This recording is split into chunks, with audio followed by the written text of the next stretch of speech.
How Washington's new regulations could result in a brain drain in the blockchain industry. The Internet is what it is today, capable of connecting people across countries, time zones, and cultures, because of the tolerant regulatory environment in which it was born.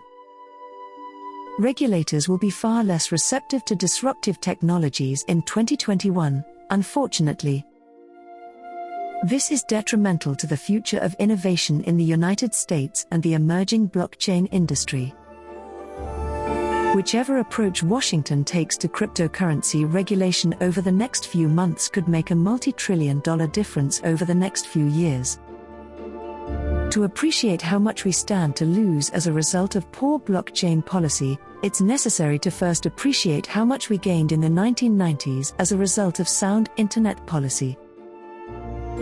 It's easy to forget that during the early years of the tech boom, the success of today's Internet behemoths was far from certain. For example, during the late 1990s Dotcom Bubble, numerous businesses were written off as scams, and some of them were. Even the most promising businesses, however, were viewed as speculative bets, with their stock prices subject to extreme volatility. Additionally, it's easy to forget that the Internet's early years were unfamiliar territory for the majority of people. By modern standards, it was slow, overly complicated, and difficult to use for anyone lacking a strong technical background.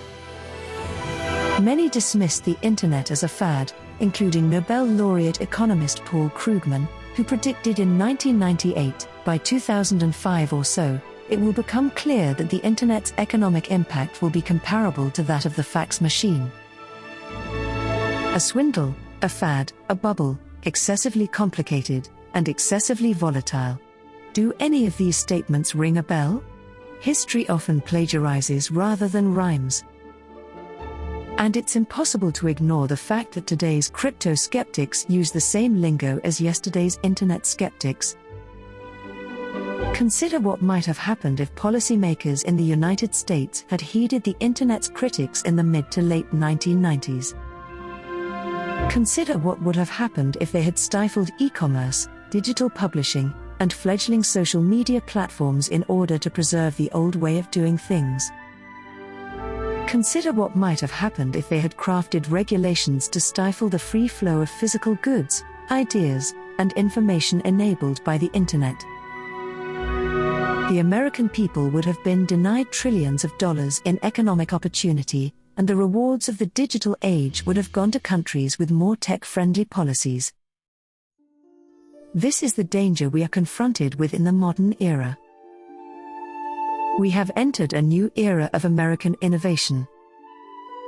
As with the Internet, cryptocurrency has the potential to rewrite the rules of business, politics, media, finance, and even interpersonal relationships. However, if legislators succumb to cryptocurrency critics by adopting a draconian regulatory approach, the United States will miss out on the economic benefits of this game-changing technology, and entrepreneurs will flee to safer shores. Already, the groundwork for a blockchain brain drain is being laid. Consider the Senate-passed infrastructure bill, which includes a provision that would classify crypto miners, validators, and even software developers as brokers, requiring them to report to the IRS information about anonymous blockchain participants that they would otherwise be unable to obtain. In effect, this provision would kill the nascent DeFi, decentralized finance, industry and make investing in new cryptocurrencies nearly impossible for average Americans. In other words, this latest move sends a hostile message to blockchain advocates: you are not welcome here.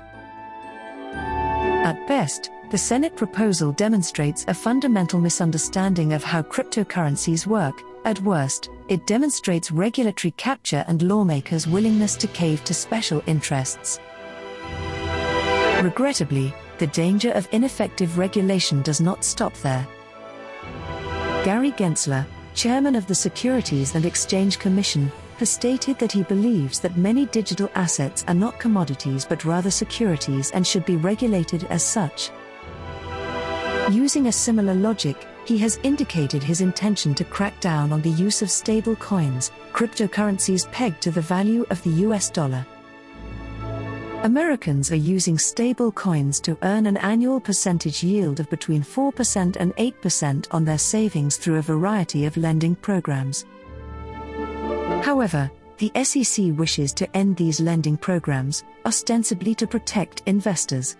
What is unknown is which government agency will safeguard investors against the unlimited money printing that is devaluing their dollar savings at a rate of 5.3% per year.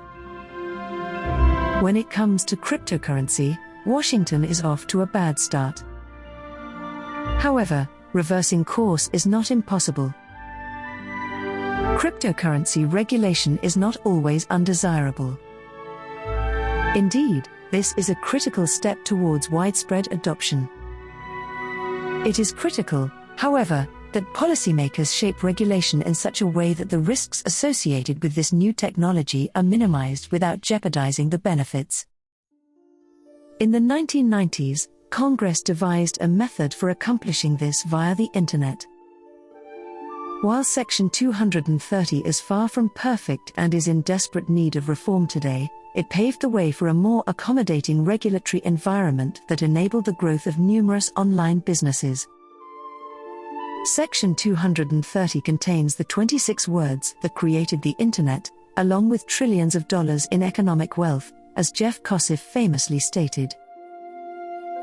Indeed, regulatory clarity is critical for extracting the maximum value from the emerging crypto economy, regardless of whether that value comes from DeFi protocols, decentralized forms of social media, tokenized assets, NFTs, or some other application of blockchain technology that we can't even imagine today.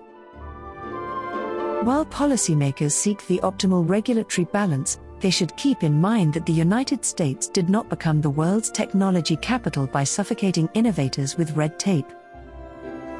The United States became what it is today as a result of a prudential regulatory approach that fostered the entrepreneurial spirit. This is the same entrepreneurial spirit that motivated private sector technological advancements that enabled the Apollo moon landing. This is the same spirit that gave birth to smartphones, which are millions of times more powerful than the guidance computers on Apollo 11.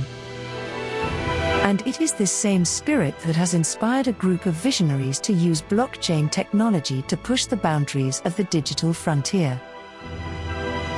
Will Washington's leaders stifle that spirit at the expense of our economy and reputation as a global innovator? Or will they feed that spirit in order to usher in the digital revolution's next chapter?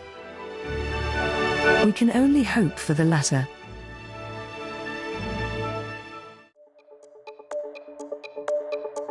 We hope you enjoyed watching and listening to this video. Please let us know your opinion in the comments area below.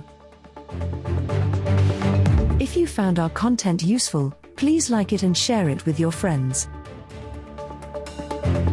Also, don't forget to subscribe to our channel and hit the notification bell for more crypto-related contents.